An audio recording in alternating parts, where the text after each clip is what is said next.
Steve Harvey had been hosting Family Feud for nearly 2 decades, and he thought he had developed an unshakable professional composure that would allow him to handle any situation that arose on stage.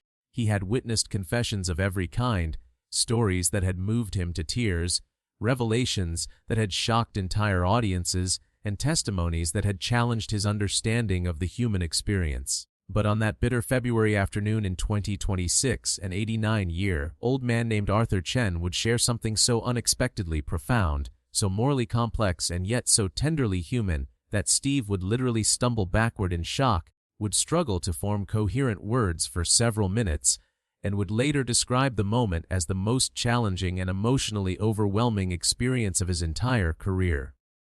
Two families stood ready to compete: the Williams family from Georgia and the Chen family from California. The Chen family immediately drew attention because at their center stood Arthur Chen, a remarkably alert 89-year-old man with distinguished silver hair, sharp dark eyes behind wire-rimmed glasses, and a quiet dignity that seemed to carry decades of untold stories. He wore a simple gray cardigan over a white shirt, and around his wrist was a jade bracelet that he touched frequently, an unconscious gesture that suggested it held profound significance. His family surrounded him with obvious love and a certain protective concern, 3 generations including his daughter Grace, who was in her early 60s, his granddaughter Lily in her mid-30s, and his great-grandchildren who were young teenagers. What struck the producers during the pre-interview was Arthur's statement that he had lived with a secret for 67 years that had shaped every day of his life, and his insistence that he needed to tell the truth before I die, not because it will change anything about the past, but because carrying it alone has been the heaviest burden of my life. During the pre-interview, Arthur had been soft-spoken but articulate, answering questions with careful consideration and occasionally pausing as if weighing whether to say more. When asked about his life and his family, he had mentioned that he had come to America from China in 1952 at the age of 15, that he had built a successful restaurant business, and that he had raised his family with values of hard work, honesty, and respect. But when asked if there was anything else he wanted to share, he had said something that caught the producers' attention. "There's something about my life in China before I came to America, something that happened when I was very young that I've never told anyone in my family. I've carried it silently for 67 years, and I'm 89 years old now, and I think it's time to finally speak it, not because it will benefit me, it's too late for that, but because I think my family deserves to know the full truth about who I am and what I survived." Arthur's daughter Grace, when asked about her father, had spoken with obvious love and respect, saying, "My father has always been a wonderful father, hard-working, devoted, supportive, but he's also always had a sadness about him, a weight he carries that I've never fully understood. There are parts of his childhood in China that he's never talked about, and when I've asked, he says only that the war years were difficult and he prefers not to dwell on the past. I've respected his silence, but I've always sensed there was something he was protecting us from, some pain or trauma he was carrying alone." The Chen family won their game with excellent teamwork, Arthur contributing several thoughtful answers that showed a sharp mind and quick thinking despite his age. As they lined up for fast money, there was no question that Arthur would be one of the 2 players despite his family's gentle concern about whether the stress might be too much. Arthur had insisted, saying with quiet determination, "I came here to stand at that podium and tell what I've never told. I'm 89 years old. If not now, when?" His great-granddaughter went first and scored 186 points, which meant Arthur needed only 14 points to win the $20,000, virtually guaranteed.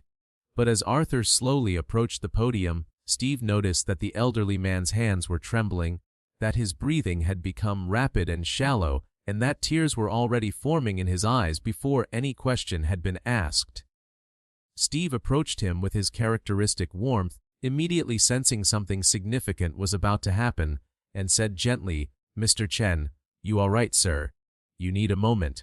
Arthur shook his head but didn't speak immediately, his hand moving to touch the jade bracelet on his wrist. The studio fell into that particular expectant silence that happens when everyone senses they're about to witness something profound. Finally, Arthur looked up at Steve and said in a voice that carried 6 decades of suppressed emotion, "Mr. Harvey, I don't want to play the game. I came here to tell my family something I should have told them long ago, something I've hidden not because it was shameful, but because speaking it would make it real in a way I wasn't ready to face. I'm 89 years old, and I'm ready now. I'm ready to tell them about the brother I lost in China, the promise I broke, and the reason I've worn this bracelet every single day for 67 years." Steve's expression shifted immediately from entertainer to deeply attentive human being, his face showing that he understood this was going to be something significant. He said quietly, "Sir, whatever you need to share, we're here to listen." Arthur took a shaking breath and turned to face his daughter Grace.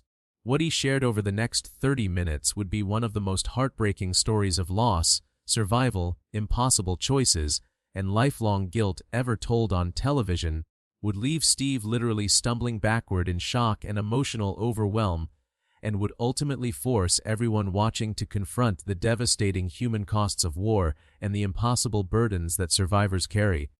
Arthur said, his voice breaking, "Grace, I need to tell you that you're not my only child. You had an uncle. I had a younger brother who died in China in 1949 when he was just 7 years old and I was 12. His name was Ming, and I loved him more than anything in the world, and I failed to protect him, and I've spent 67 years carrying the weight of that failure and wearing his bracelet as both a memorial and a reminder of what I lost and what I couldn't save." The gasp that went through the studio was immediate and visceral, and Grace's hand flew to her mouth in shock. She said in a barely audible whisper, "Dad, what are you talking about? You never told us you had a brother. You never mentioned him once in 60 years. Arthur nodded, tears now flowing freely down his weathered face, and he said, "I know, and I'm sorry. I kept him hidden because speaking about him was too painful, because acknowledging his existence meant acknowledging how he died and my role in his death, and I couldn't face that for most of my life. But I'm 89 years old and I'm dying. I have heart failure, and the doctors say I have maybe 6 months. And I can't die without finally telling Ming's story and without my family knowing that they had an uncle who should have been here with us, who should have come to America with me, who should have lived a full life but died as a child because I couldn't protect him." Steve's face showed profound shock and sadness, and he moved closer to Arthur, ready to provide physical support if needed. Arthur continued, his voice steady despite his tears, "I need to go back to 1949, to the final years of the Chinese Civil War. I was 12 years old, my brother Ming was 7, and we lived in a small village in southern China with our parents. The war between the nationalists and the communists was reaching its final stage, and our region was being fought over by both sides. There was constant danger, soldiers passing through, supplies being confiscated, violence breaking out without warning. My parents made a decision that countless Chinese families were making at that time. They decided to try to send us to safety, to get us out of China before the communists took control or before we were caught in the crossfire." The studio was completely silent, everyone transfixed by Arthur's story. He continued, "My parents had a contact, a man who was organizing illegal departures from China, smuggling people out through Hong Kong and then to Taiwan or other countries. But it was extremely dangerous and extremely expensive, and my parents could only afford to send one child. They had to choose between me and Ming, between their 12-year-old son and their 7-year-old son.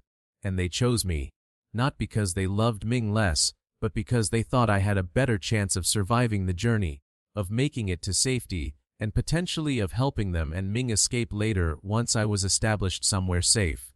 So they made arrangements for me to leave with the smuggler in December 1949, with the plan that I would go to Hong Kong, then to Taiwan, and eventually to America, where we had distant relatives who had agreed to sponsor me." Arthur paused, his hand gripping the jade bracelet so tightly his knuckles were white, and he said, "The night before I was supposed to leave, Ming came to me while our parents were sleeping. He was 7 years old, and he understood what was happening.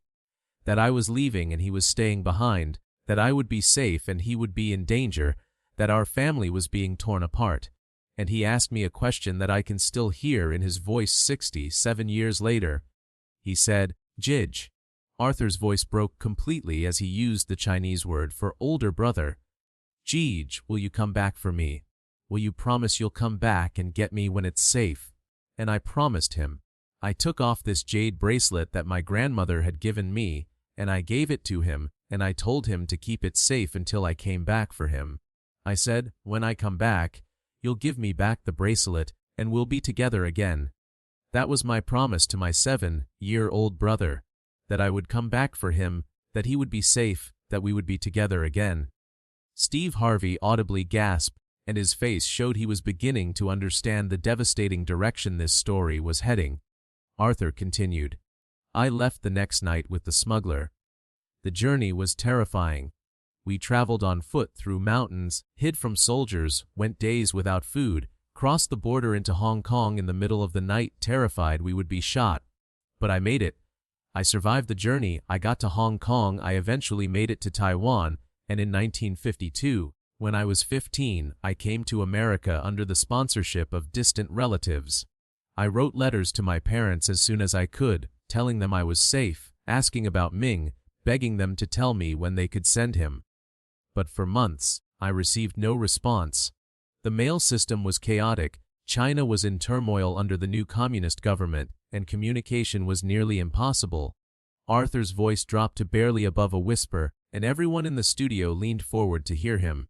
He said, "In July 1952, I finally received a letter from my mother. It had taken 8 months to reach me. The letter was short, and the handwriting was shaky, and I knew before I finished reading it that something terrible had happened. My mother wrote that Ming had died in February 1950, just 2 months after I left. She wrote that there had been fighting in our village between nationalist holdouts and communist forces, that buildings had been destroyed, that many people had died, and that Ming had been killed. She didn't give details. I don't know if she couldn't bear to write them, or if she thought sparing me the details was a kindness. She just wrote that my little brother was dead, that he had been buried in our village, and that before he died, he had been wearing my jade bracelet and asking when I was coming back for him." The collective gasp and cry from the audience was audible and heartbreaking, and Steve Harvey literally stumbled backward, his legs seeming to give out, and he sat down heavily on the edge of the stage, his face buried in his hands. Arthur continued, tears streaming down his face. "My mother sent the jade bracelet back to me in that letter. She wrote that after Ming died, she removed it from his wrist so I could have it back, so I would have something of his, and so I would remember my promise. I have worn this bracelet every single day for 67 years, Mr. Harvey, every single day. It's been on my wrist through everything, through coming to America, through learning English, through starting my business, through meeting and marrying my wife, through raising my daughter, through becoming a grandfather and great-grandfather. I have never taken it off, not once, because it's my brother's bracelet, and wearing it is both a way of keeping him close and a reminder of my broken promise."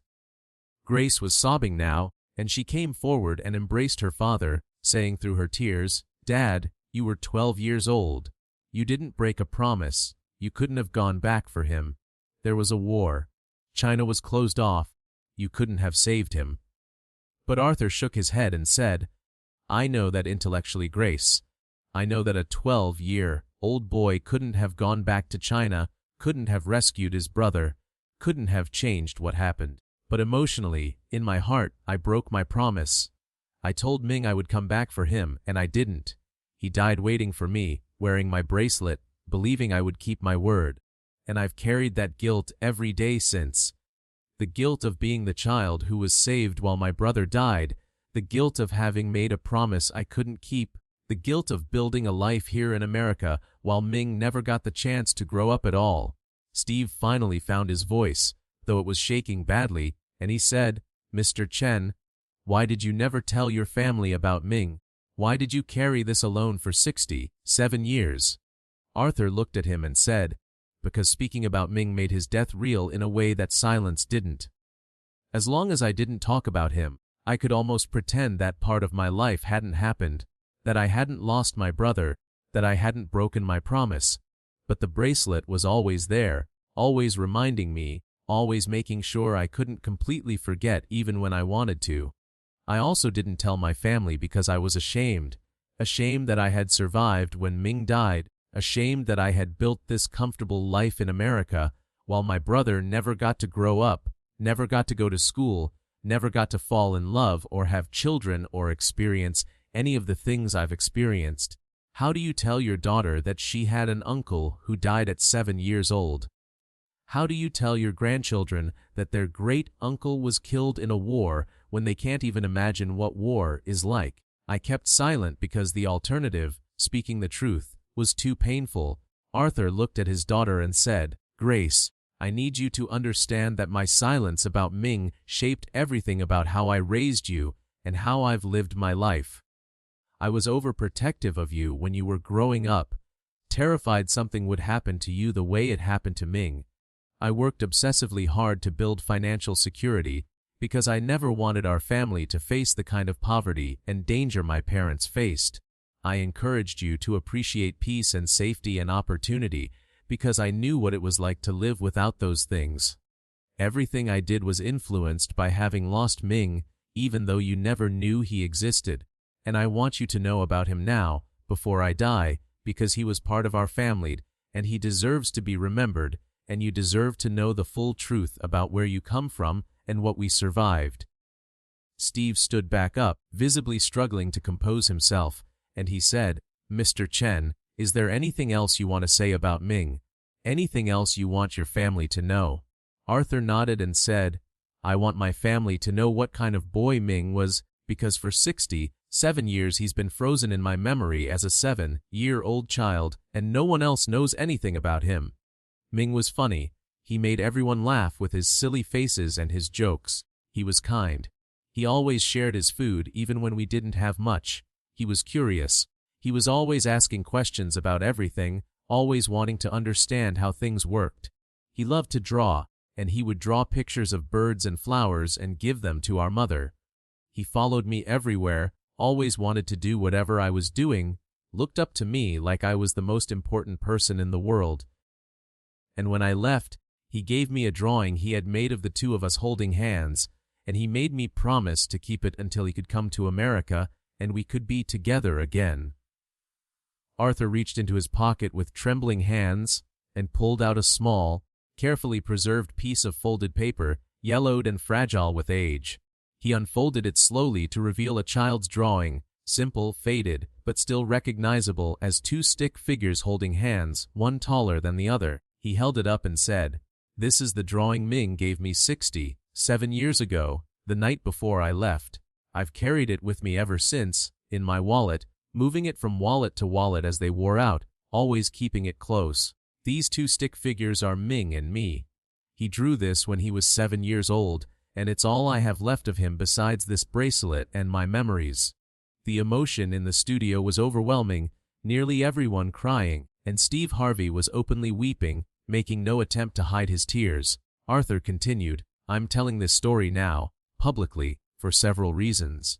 First, because I want my family to know about Ming, to know they had an uncle and a great-uncle who loved to laugh and draw and ask questions, who should have had a full life but didn't. Second, because I want Ming to be remembered by someone other than just me.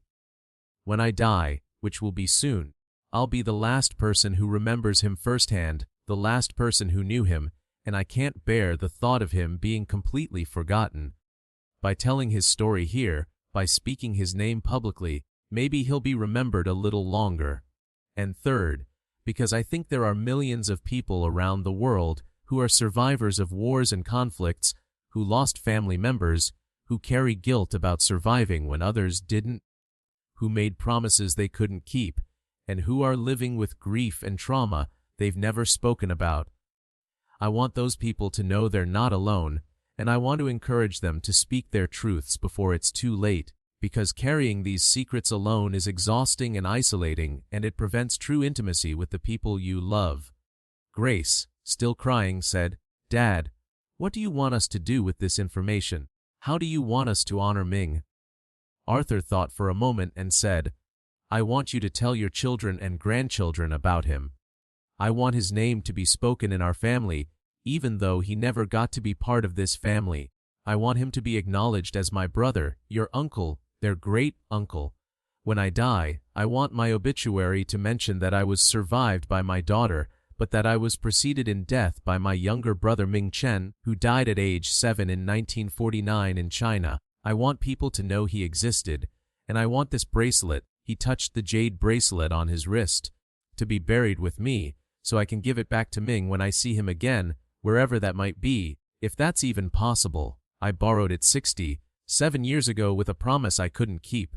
It's time to give it back." Steve finally spoke, his voice barely controlled. "Mr. Chen, I am completely overwhelmed by what you've just shared. The story of your brother Ming, the promise you made that you couldn't keep, the guilt you've carried for 67 years, the bracelet you've worn every single day, the child's drawing you've preserved. This is one of the most heartbreaking and profoundly human stories I've ever heard. You survived something unimaginable, you've carried an unbearable burden alone for decades, and you're now finding the courage to speak it and to make sure your brother is remembered. That's extraordinary, sir, and I'm honored to witness it."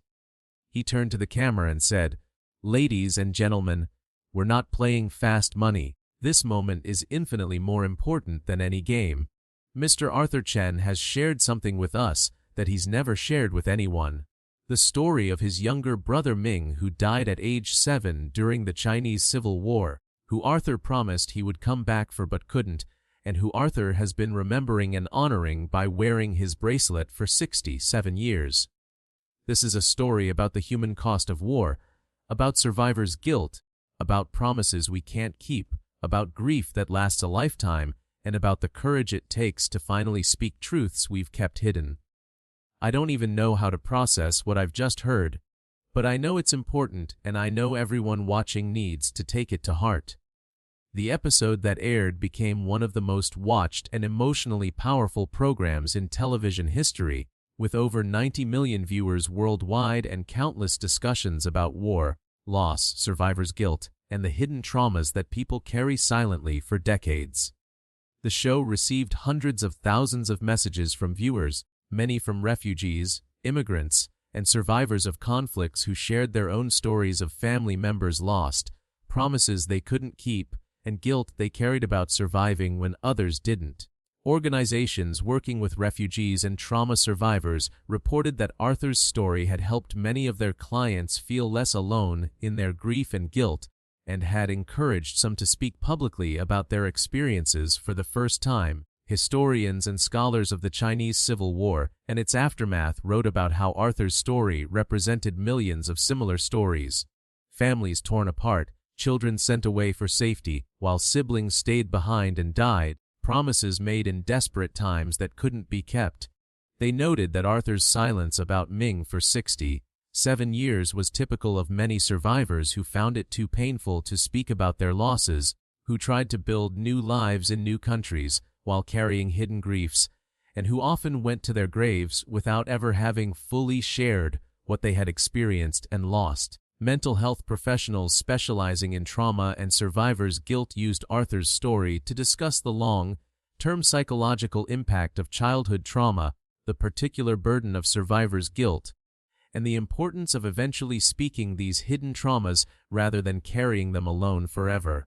They noted that Arthur's decision to wear Ming's bracelet every day for 67 years was both a healthy way of honoring his brother and a form of self-punishment, a constant reminder of the promise he felt he had broken. And they discussed how many survivors engage in similar behaviors, keeping objects, visiting graves, observing private rituals, as ways of maintaining connection with lost loved ones while also keeping their grief alive. Arthur lived for 5 months after his appearance on Family Feud, dying peacefully in his sleep in July 2026.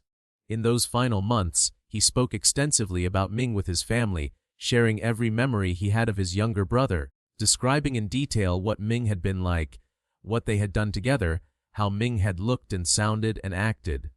Grace and her family listened to these stories with profound emotion, finally understanding the grief and guilt their father and grandfather had carried alone for so long, and working to memorialize Ming and incorporate him into their family history, even though he had never been part of their lives directly. Arthur also worked with historians to document his story and Ming's story for archives focused on the Chinese Civil War and its human costs.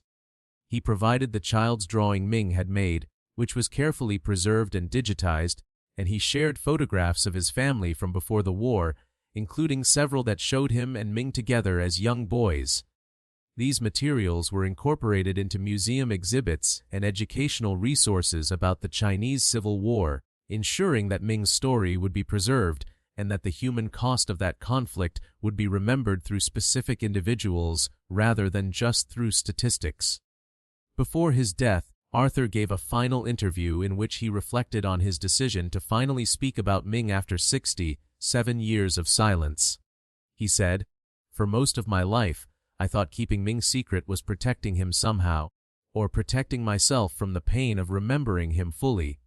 But what I've learned in these final months, after finally speaking his name and telling his story, is that silence doesn't protect anyone. It just isolates us and prevents the healing that can come from sharing grief with others. I wish I had told my family about Ming decades ago. I wish my daughter had grown up knowing she had an uncle who died young.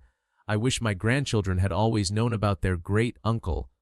But I was too afraid, too ashamed, too burdened by guilt to speak. I'm grateful I found the courage before I died, and I hope anyone else who's carrying similar secrets will find the courage sooner than I did." Arthur's funeral was held on a warm July day, and in accordance with his wishes, his obituary read, "Arthur Chen, age 89, died peacefully in his sleep on July 15, 2026. He is survived by his daughter Grace, his granddaughter Lily, and his great-grandchildren. He was preceded in death by his wife of 58 years and by his younger brother Ming Chen, who died at age 7 in 1949 in China during the Civil War. Arthur spent his life honoring Ming's memory and working to build a better life for his family in America. He will be remembered for his kindness, his hard work, and his courage in finally telling Ming's story." Grace gave a eulogy that captured both her father's public life and the hidden grief he had carried, saying, "My father lived two lives. The life everyone could see, as a successful businessman and devoted father, and the hidden life, as a brother carrying 67 years of grief and guilt about a promise he couldn't keep to a brother he couldn't save. I wish he had told us sooner about Uncle Ming, but I understand why he didn't, and I'm grateful he found the courage before he died. My father taught me that even the strongest people carry hidden sorrows, that survival comes with costs and burdens that others can't always see, and that it's never too late to speak truth and to ask that someone you loved be remembered." As per Arthur's request, he was buried wearing Ming's jade bracelet, finally keeping the promise he had made 67 years earlier, to give the bracelet back to Ming when they were together again. The child's drawing that Ming had made was also placed in Arthur's casket, reuniting the two brothers in the only way still possible. At the burial, Grace read a letter her father had written to Ming shortly before his death, which said in part, "Little brother, I'm sorry I couldn't keep my promise. I'm sorry I couldn't come back for you. I'm sorry you didn't get to grow up, to come to America, to live the life you should have lived. I've worn your bracelet every day for 67 years, and I've carried your memory in my heart, and I've tried to live a life that would make you proud. I'm coming to find you now, wherever you are, and I'm bringing your bracelet back to you, and I hope you'll forgive me for taking so long to keep my promise. Your Gege, Arthur." Steve Harvey attended Arthur's funeral, and he spoke about how Arthur's story had affected him more profoundly than almost any other story he had encountered.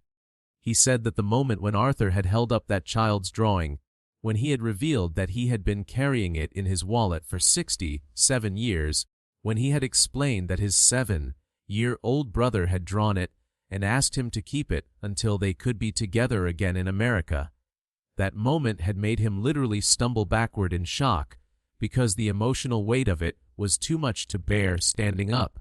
He said that Arthur's story had taught him about the hidden costs of war and survival, about the guilt that survivors carry, about the secrets people keep because speaking them is too painful, and about the courage it takes to finally speak those secrets even at the end of life. The story of Arthur Chen and his younger brother Ming became one of the most powerful testimonies about war, loss, survivors' guilt, and the burdens that refugees and survivors carry silently for decades. It was used in educational settings to teach about the human cost of war, in therapy settings to help survivors of trauma understand they weren't alone in their guilt and grief, and in refugee resettlement programs to remind service providers that the people they were working with often carried hidden losses and traumas that shaped everything about how they approached their new lives. The image of the jade bracelet, worn every day for 67 years as both memorial and reminder, became a symbol of enduring love and unresolved grief, and of the ways survivors honor lost loved ones while also carrying the burden of having survived when others didn't. But perhaps most significantly, Arthur's story became a reminder that behind every immigrant and every refugee is a story of loss. Family members left behind, siblings who didn't survive, promises that couldn't be kept, griefs that couldn't be fully expressed. Arthur's courage in finally speaking Ming's name and telling his story gave permission and encouragement to countless others carrying similar hidden losses to speak their truths, to honor their lost loved ones, and to acknowledge that survival comes with complicated emotions that include not just gratitude for being alive, but also guilt about living when others died. As Arthur said in his final interview, "I survived, Ming didn't. That's the simple truth. And for 67 years, I felt guilty about that survival, felt like I should have been the one who died, felt like I broke my promise and failed my brother. But in telling his story, in making sure people know he existed and that he was loved, I've finally found some peace. Not because the guilt is gone, it will never be fully gone, but because Ming is remembered now not just by me but by others, and that matters. He mattered. His short life mattered. And I hope by telling his story, I've honored him in the way he deserved to be honored all along,